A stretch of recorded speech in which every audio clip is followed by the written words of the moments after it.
3 rewards that are impossible to believe, by Krishna's mercy.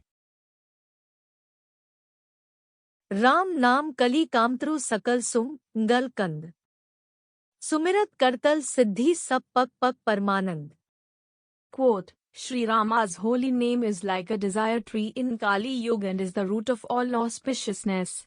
Whoever remembers it gets all perfections in the palm of their hand and supreme bliss at every step. Dohavali, 28. 1. Kamadhenu. Okay, I guess that must be the meaning, based on the component Sanskrit words. You have Kama and you have Dhenu. This is a wish-fulfilling cow. Are you sure this isn't supposed to be understood only symbolically?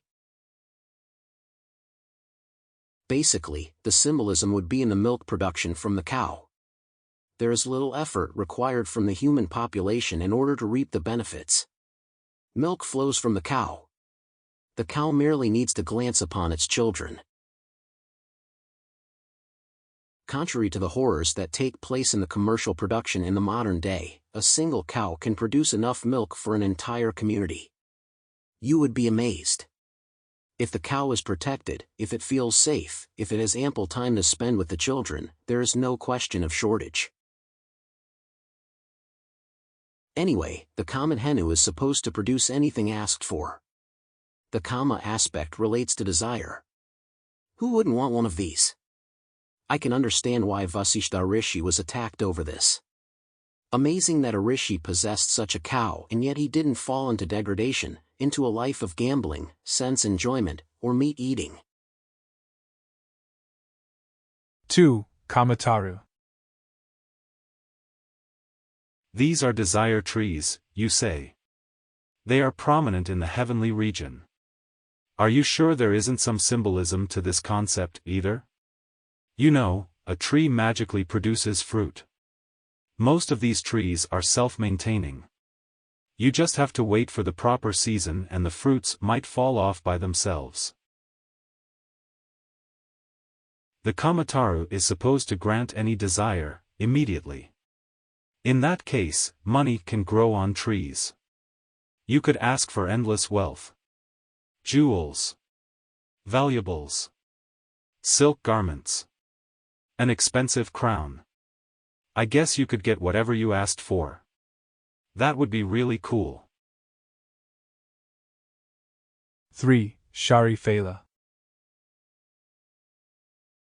This refers to the 4 fruits of a material existence: Dharma, Artha, Kama, and Moksha. A cultured person has an interest in all 4. They like to be religious, to an extent. They don't want to go around living life devoid of a proper objective.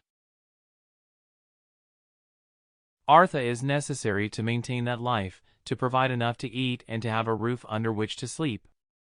Kama is the ability to enjoy the results of work. Of what use is profit if you can't use it?